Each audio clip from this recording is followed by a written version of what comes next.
is you need to have an open enough mind to then get the data to either reinforce your first decision or be open enough to actually see that the data means that you should go a different way.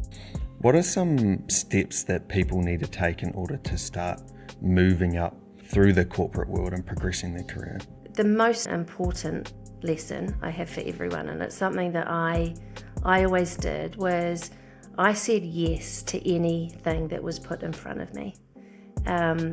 And the scarier it was, probably the better it was for me. So I know that you manage the money of a huge corporation, but what are some key things that people can do to better manage their own finances? I think know what you've got, right? That would be the first thing. Be on top of it, understand how much you've got, understand what's coming in, and understand what has to go out.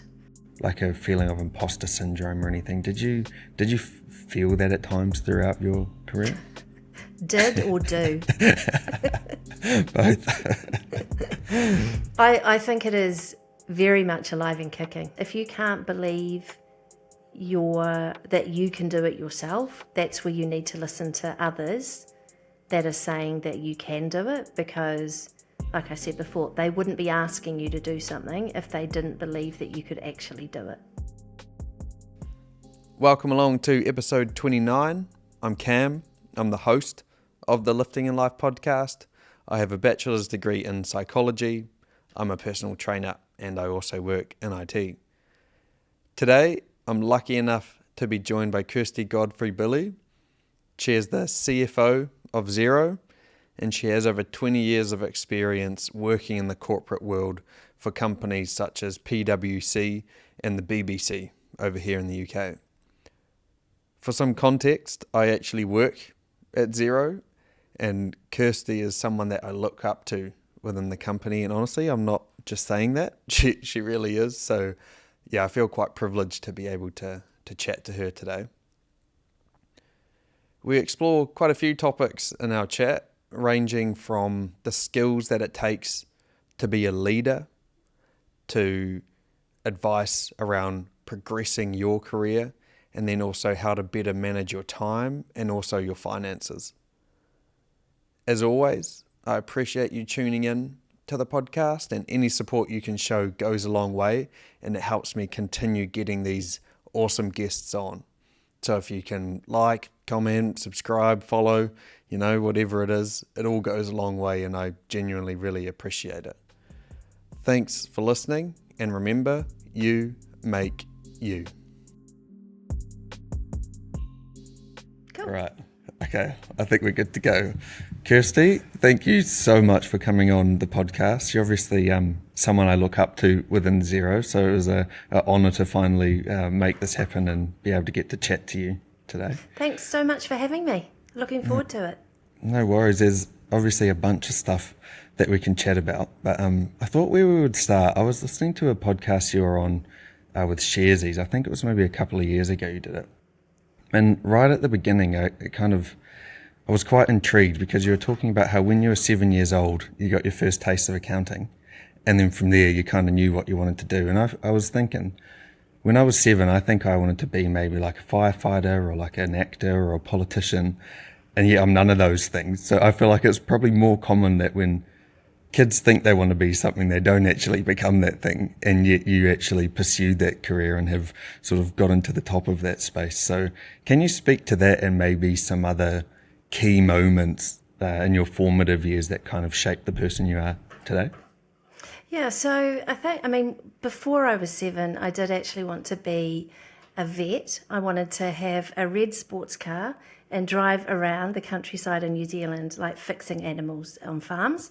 So it wasn't accounting from birth, but I was just good at maths at school, and so I was a daughter of 2 teachers, and I knew that I didn't want to do that. I wanted to have a profession and make more money than teachers, and so being good at maths sort of meant that accounting was going to be something potentially that I should look into, and getting the opportunity of doing like Dad's cash book it made sense, if it was right, it balanced, and you'd know that it was right, and I enjoyed doing that. And so, yeah, I just carried on from there. And I think I've always, I suppose, so that was my first job. Then my second job was having a stall at Paddy's Market from about the age of 9 or 10, where I sold cups of tea and coffee and cans of drink. So I've always worked, and I've always done different things and tried loads of different things. I think that's been really important, to just give whatever a go, and just, I suppose, pursue your dream. And what about as you started to grow a little bit older, maybe heading towards university? So it was clear at that time you wanted to pursue the accountancy and the chartered accountancy as your degree as well? Yeah, no, it was. And so I know, well, school was probably quite different back then than it is today. The number of subjects that you have choices around today is amazing. But for me, basically, I had the choice of sort of languages, sciences, or maths and business. So I was able to do accounting and economics for the last 2 years of high school, and I suppose I just, I got it as well. Like they, economics was all about supply and demand, and accounting was all about doing bank reconciliations, and so yeah, it was the part, like I knew what I was going to go and do. I suppose I had the choice of which university I was going to go and do it at. But yeah, I just sort of, I knew. So did the subjects that would, ultimately get me into the university, so I could do what I wanted, and do the specific subjects that you needed to be a chartered accountant. And yeah, just did that. And did you find that, because obviously you would have had like preconceived ideas of what it meant to be an accountant and to study accountancy, when you actually pursued it, did it align with your expectations, or was it a lot different than maybe what you thought it was going to be getting into it? So through school you were able to go and do work experience. So I did a week's work experience at an accounting firm. So I knew then sort of what I was getting myself into. And I suppose from the time of me doing that, because that was still quite manual back in those days, and then by the time I got into the profession, there were computers, and it was different. But yeah, I think from then, just from there, I knew what it was going to be like. Mm-hmm. You're kind of touching on a topic there, actually, I thought we might get into later in the episode, but I feel like we're here now. So being an effective leader obviously takes many components, and you've got a lot of experience in this space now, from even working at places like BBC over here in the UK, actually, PwC and all these places. So how do you find the knowledge that you acquired earlier on in your career, how do you find that applies to now the newer stuff and keeping up with the trends? How do you align those two things with your experience, but also then keeping up with the latest technologies or methodologies? Yeah, and I mean, it's hard to keep up. You have to surround yourself with good people like yourself to help you with things that you don't understand, because I don't know how to do everything around technology and those sorts of things. I know what it can do, and I know what I want it to do, and so it's a matter of finding someone who can help, or finding how I can help myself to do that. But I think with everything, it's like it's in or out of work. You take bits from every experience, good or bad, and it just becomes part of your quilt of life, if you like. So, if I think about, I've learnt something from every experience that I've had, some more major than others, obviously. But I think that's what shapes you as a person as well. So it's just all the experiences that you have that ultimately bring you to where you are today, and the way in which you do what you do today.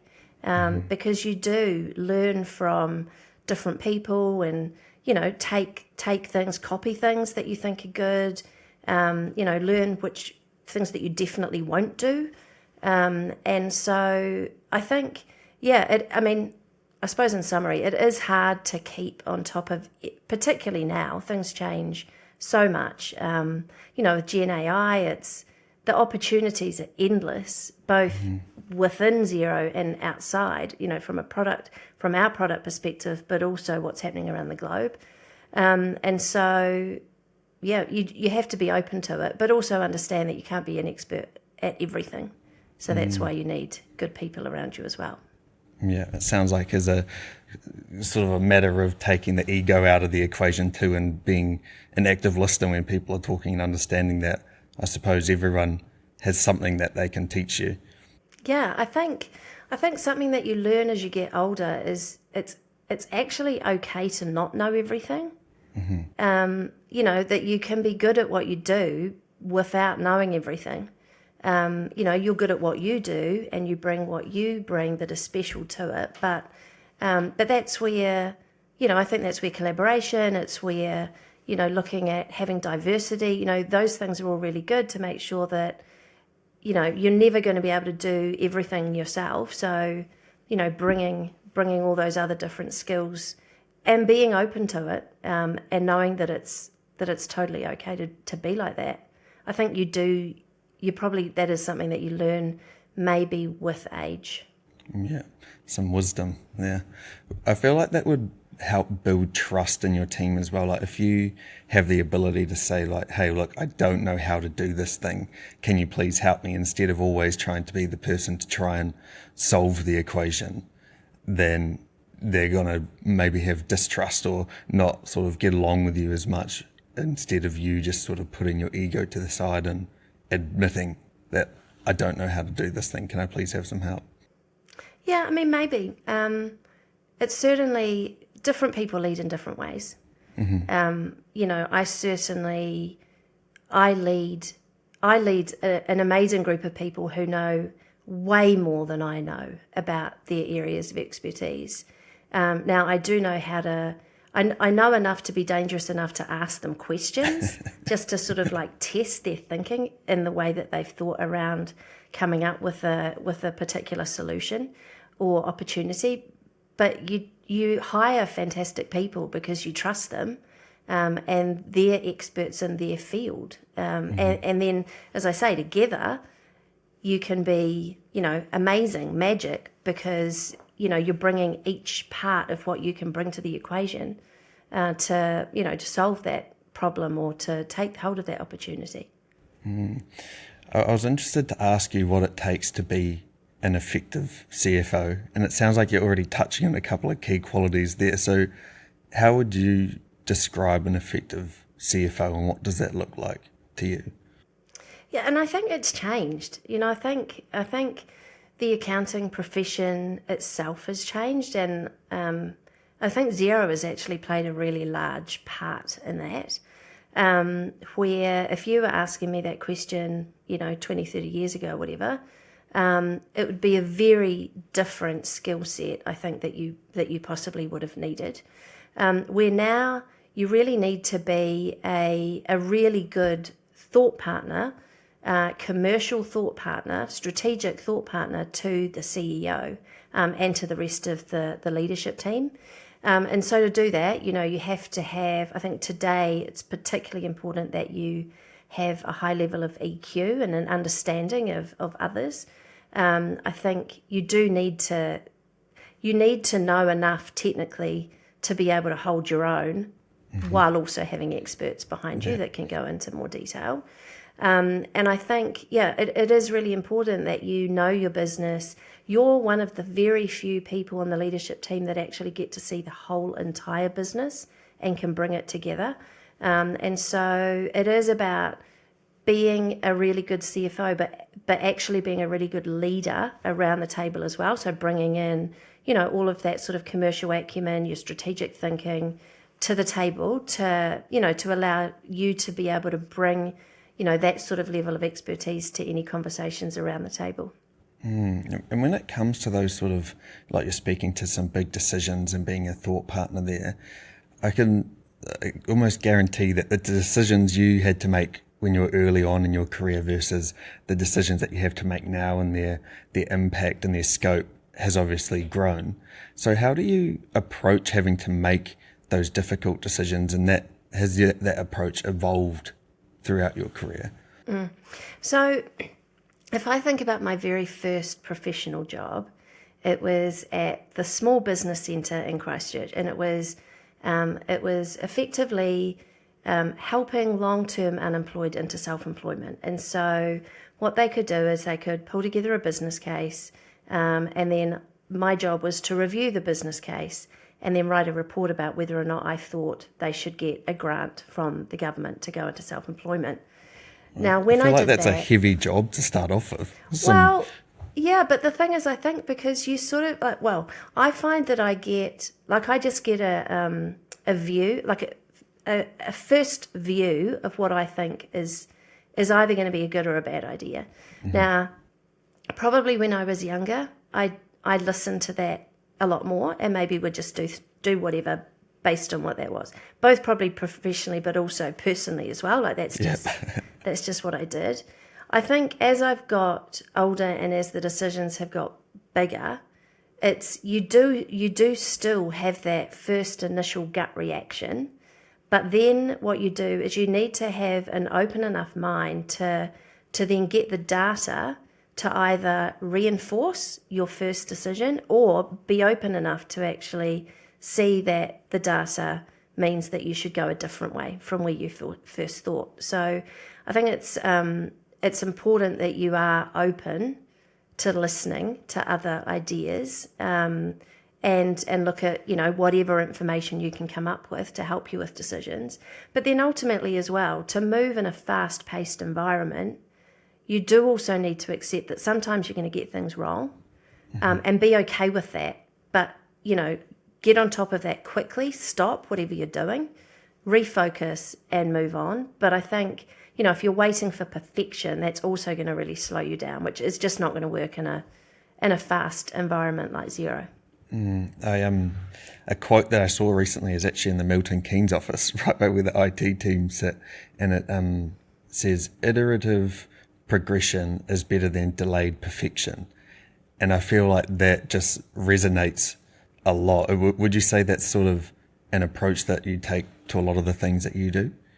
Yeah, no, definitely. I think it is. And that's what you need to do to be able to move fast. Do experiments, try things. Don't, as the quote says, get absolute perfection before doing something. Try it, but then if it's not working, stop it and try something different. Yeah. In such a high pressure role that I'm sure demands a lot of your capacity, what does the term balance mean to you in terms of your work-life balance and having, the cliche you time? How do you balance that time between you giving a lot to your work, but then also making sure that you give time to yourself outside of work? Yeah, it's probably something that I'm not the best poster child for. It's something that I think, this is probably my big learning, which I continue to still learn, because I feel, to me, it's a bit of a seesaw. So I do, there's always so much to do at Xero, or any of the other roles that I've ever had, so, and it's good stuff to do. So you want to do it, but at some point you have to stop, because you do have potentially, family, and you do need to look after yourself personally. And so I think it does become a bit of a seesaw where I probably work and it becomes a bit too imbalanced, and then I realise that, and then I swing back on the seesaw, and then over time it then swings back again, and then, so...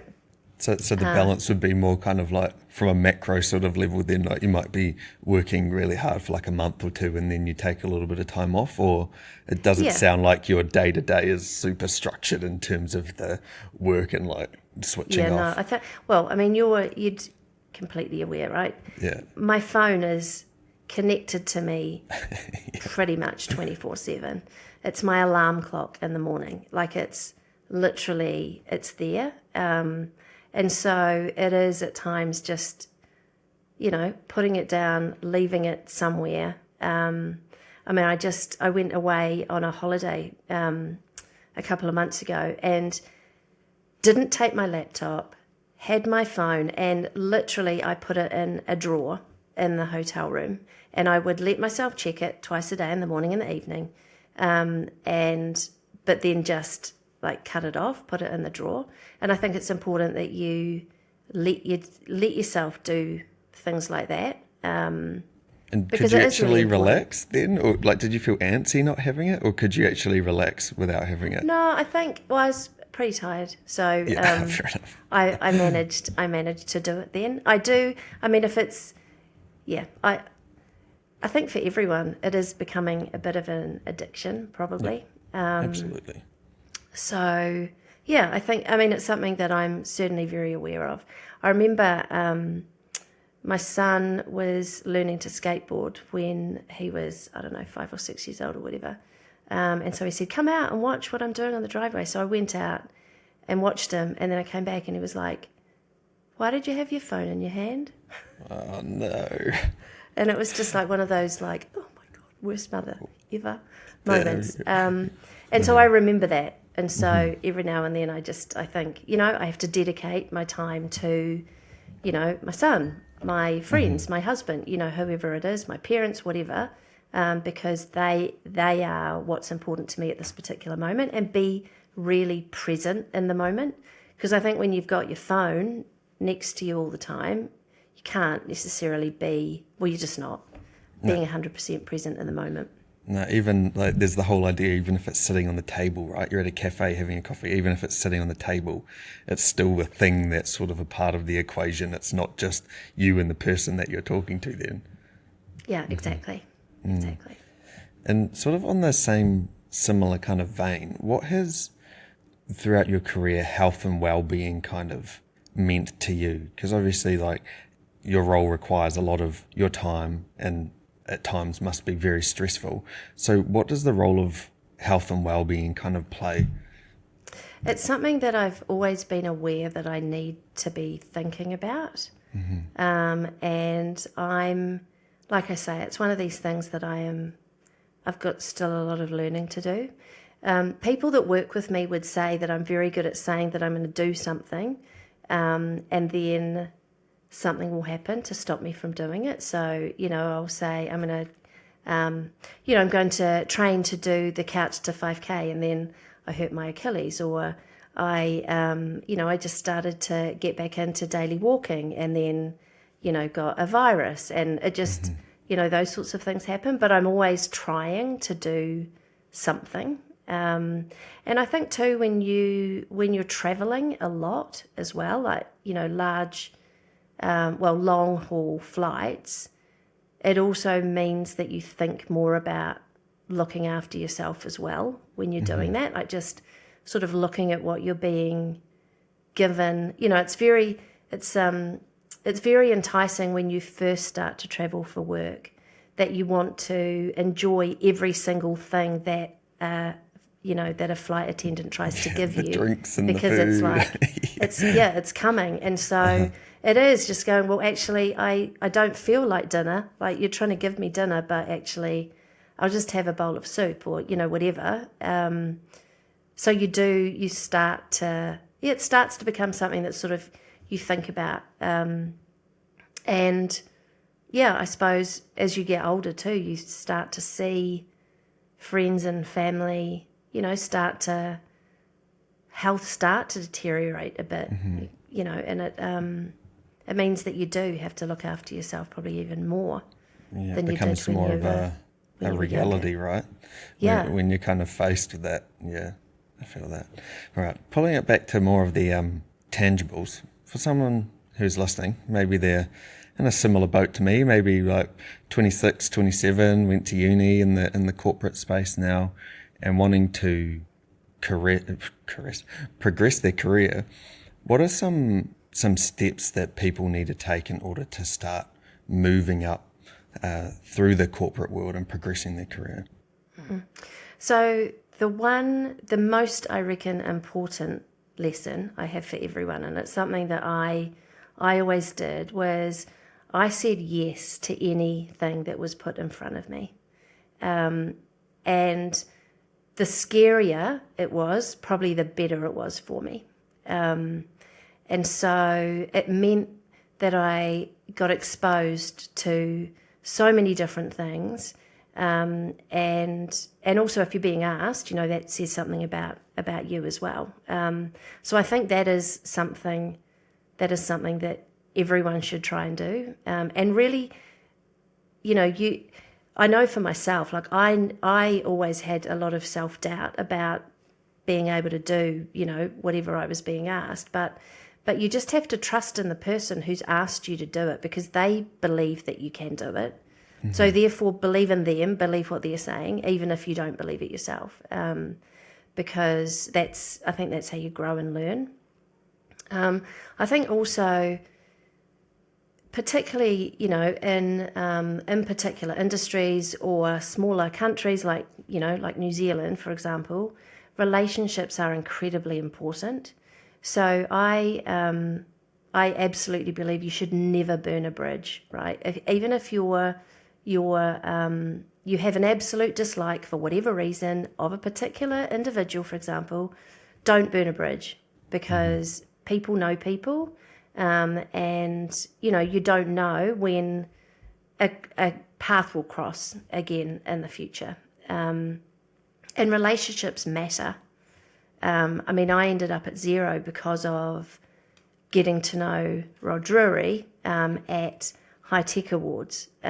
So it is about being really open to meeting people, networking. And then I think learning from people, we spoke about it a bit before, like just being open to taking bits of people and learning from them, and letting them know that you're learning from them too. So I think, those are good things that you should try and do. Absolutely. I was going to ask you, actually, you kind of touched on it there at the end. Did you ever have like a mentor, or did you ever shadow anyone? Was that something that you did at any point? So not really like a dedicated. I did a global women's course in New Zealand, and part of that had a mentor through it, and coach through it. But I think what I do is because I meet people, I then contact them if I want to talk about a particular thing and I think that I could benefit from them. So, I've maintained a relationship with the CEO of PwC New Zealand when I was there, Bruce Hassel. So I call him if I want to have a chat to him about something, or if I'm in Auckland, go and see him for a coffee or whatever. And that's how I suppose use people to bounce ideas off, and to keep in contact as well with them. I think, like I said, you learn so many things from different people, and you come across people that have different areas of expertise that could help you in different opportunities or challenges that you have. So you can pull on them for different things. For me personally, I haven't found that one particular person is the right person for me to go and talk to about every single thing. Mm-hmm. Yeah, no, that makes sense. And what about for people who might feel sort of, maybe they're a bit more shy or a bit more introverted and they don't feel super comfortable doing the networking or approaching people? How would you sort of recommend they start that process of building their networks, maybe even just within the workplace? Well, I think, if you've got a friend, right, you don't need to do it all by yourself. Mm-hmm.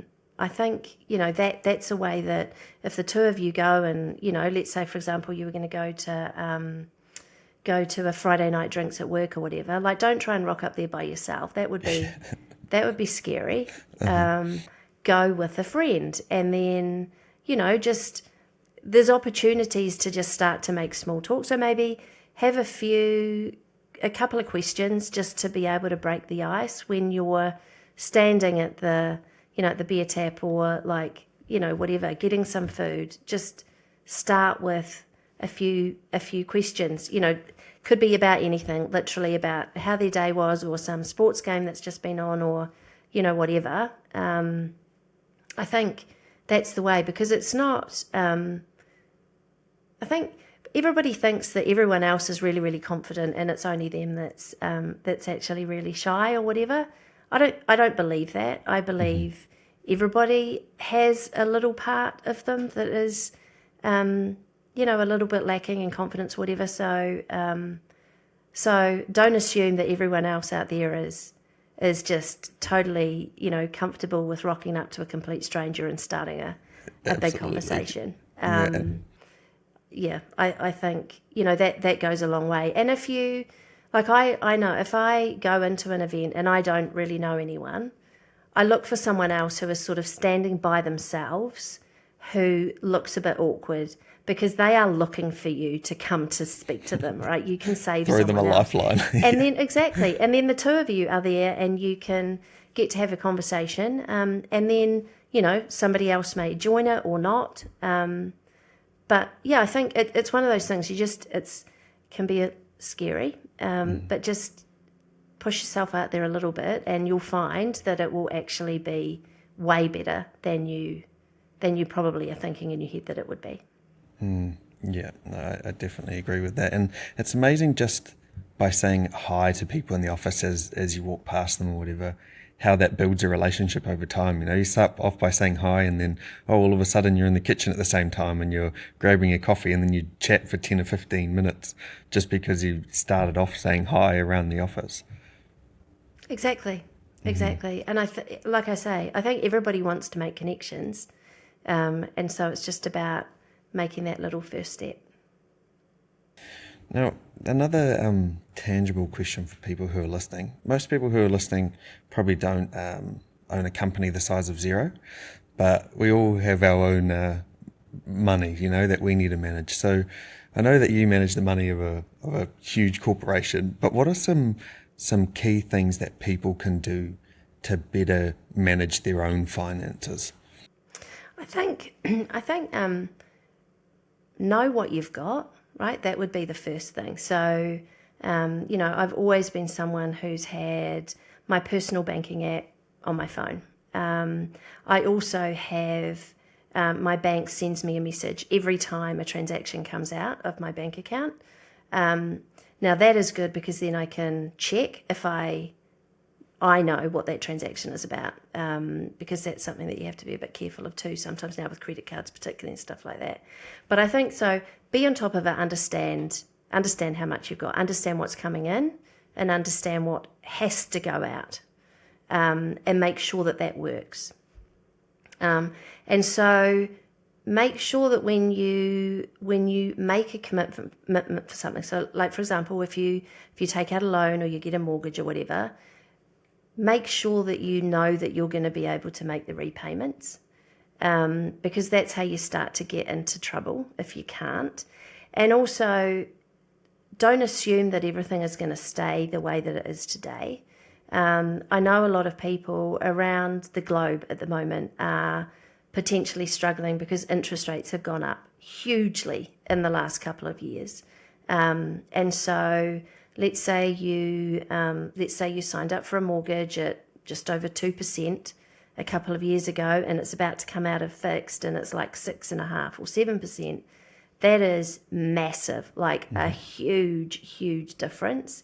And so hopefully, when people signed up at 2%, they looked and they understood that this was actually the best rate that I think it has ever been ever.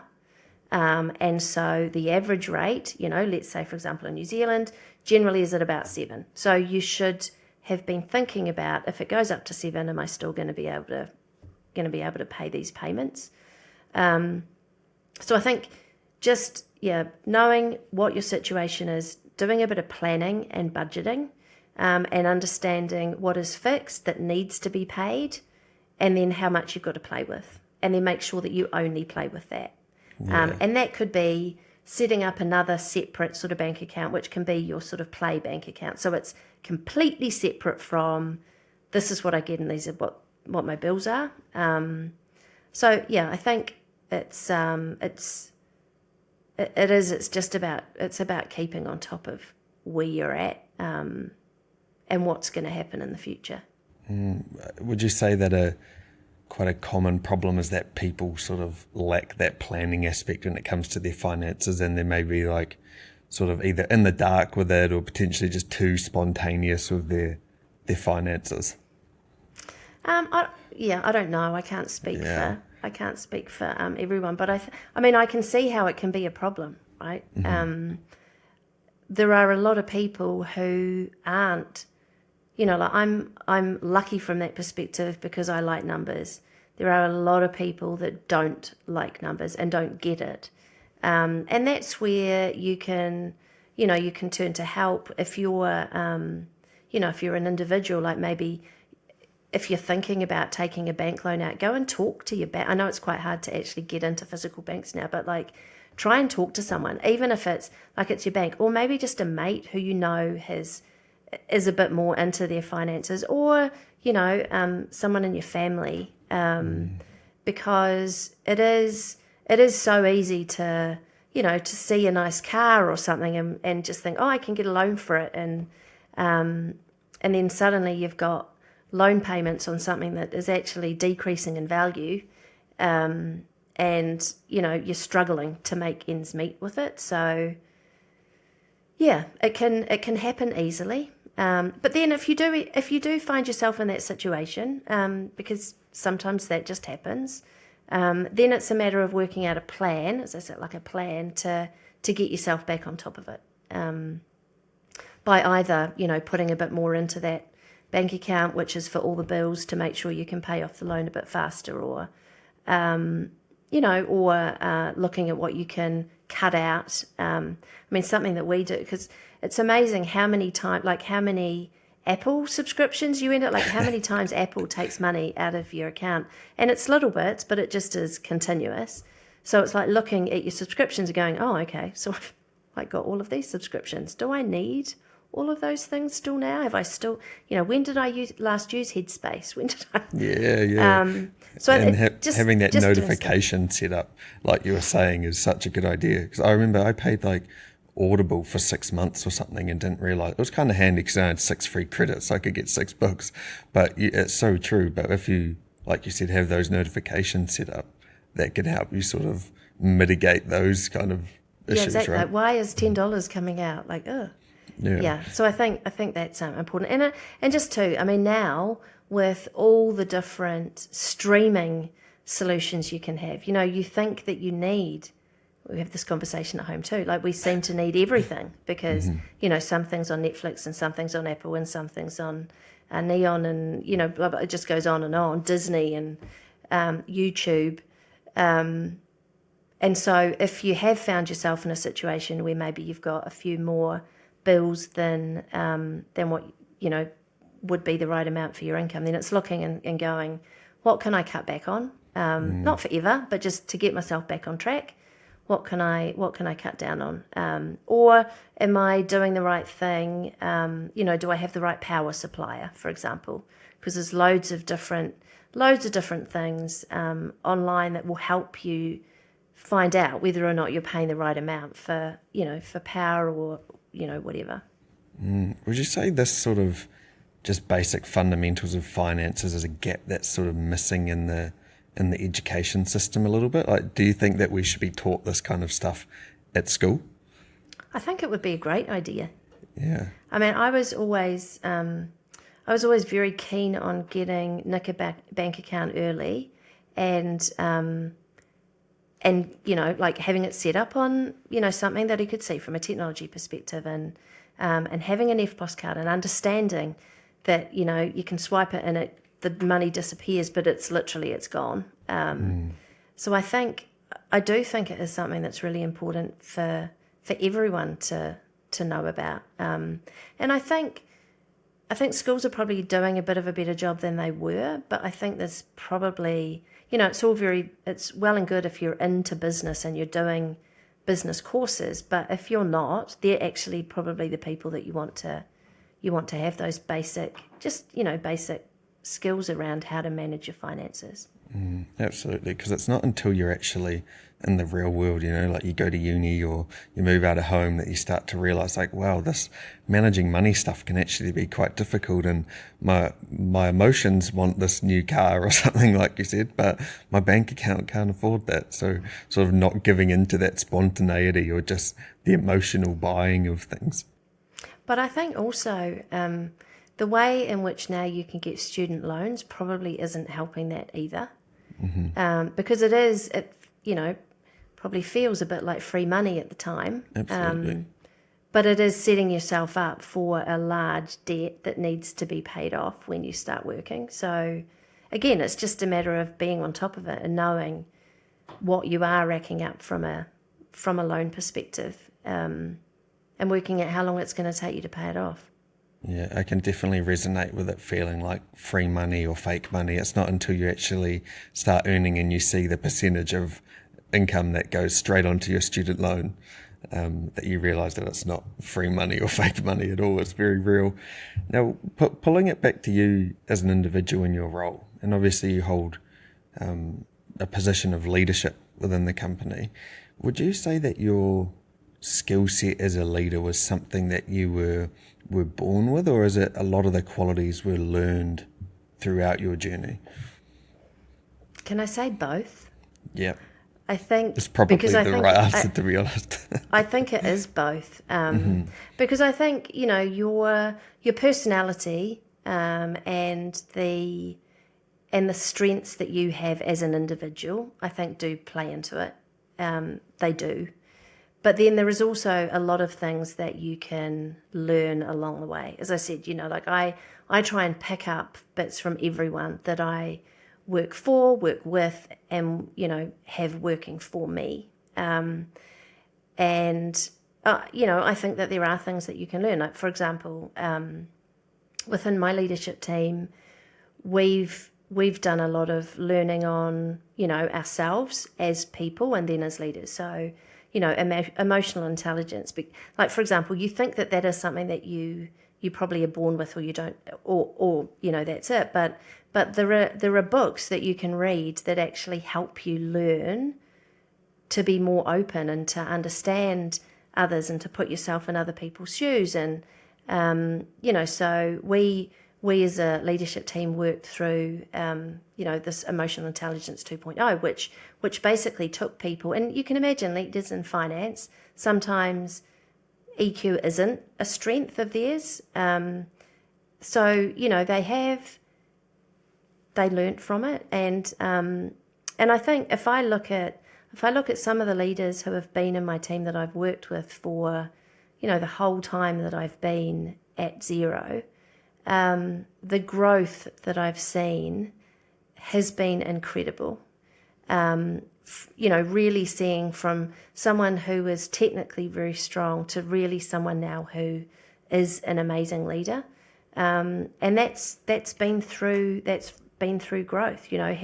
Same person, but has learned, and so I think it definitely is both.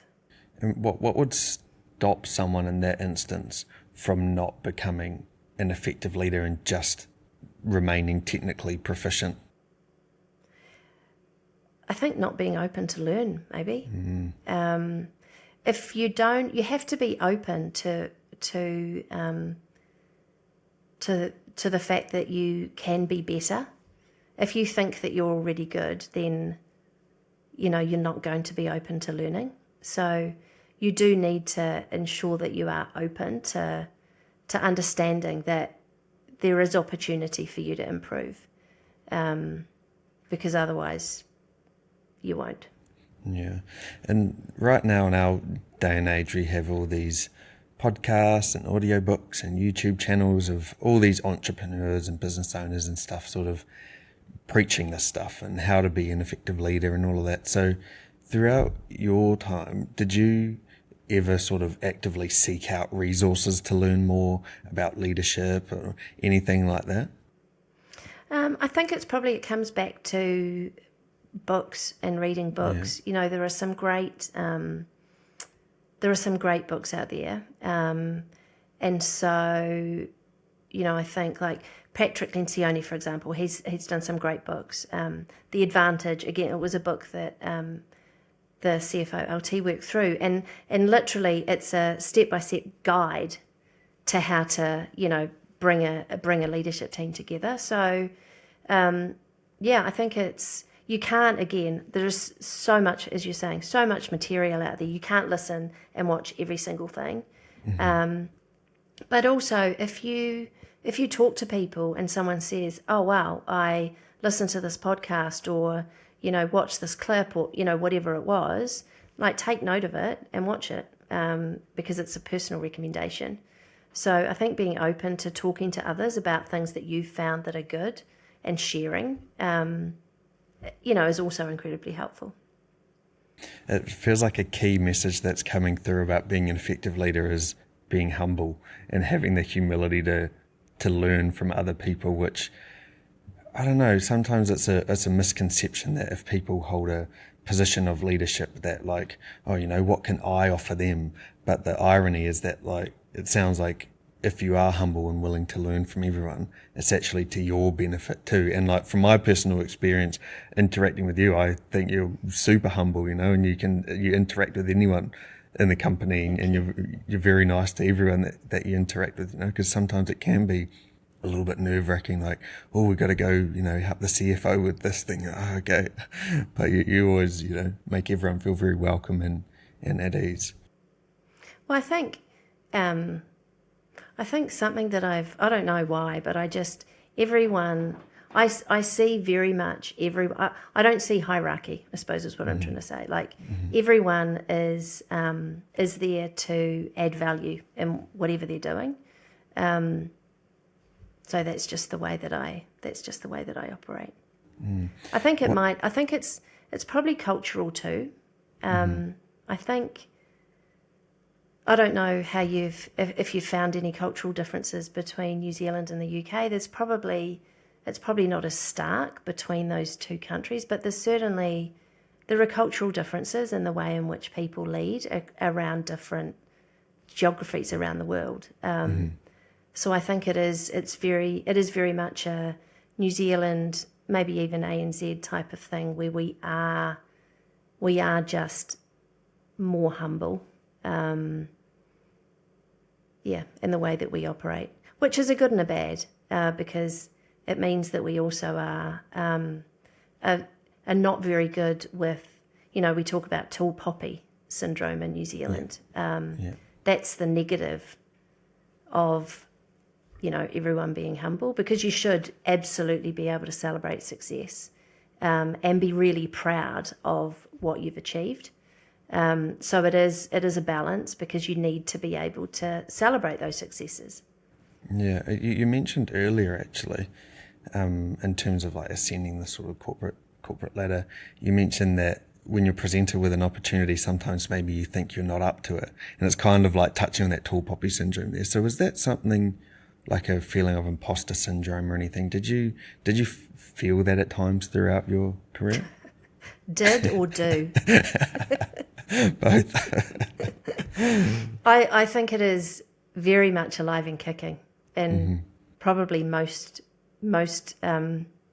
people. I think, and this is where I think you just have to, if you can't believe that you can do it yourself, that's where you need to listen to others that are saying that you can do it, because like I said before, they wouldn't be asking you to do something if they didn't believe that you could actually do it. That's really good advice. I feel like I can resonate with that a lot. Like if it's almost like being grateful that they trust in you to do the thing. So, okay, if you want me to give it a shot, I'm willing and able to at least try do the thing. Yeah. And the thing is that they want you to succeed in it anyway. So even if you do need a bit of a pointer along the way, they'll be more than happy to help. Absolutely. I feel like that's a good time to wrap it up. I've really enjoyed this chat. The main thing I wanted to chat to you about was this understanding you as a leader, and then also these tangible steps as well. And I feel like you've answered the questions really well, and really appreciative of your time. No, and thank you for having me on. It's been good to chat. Yeah, no worries. Thank you.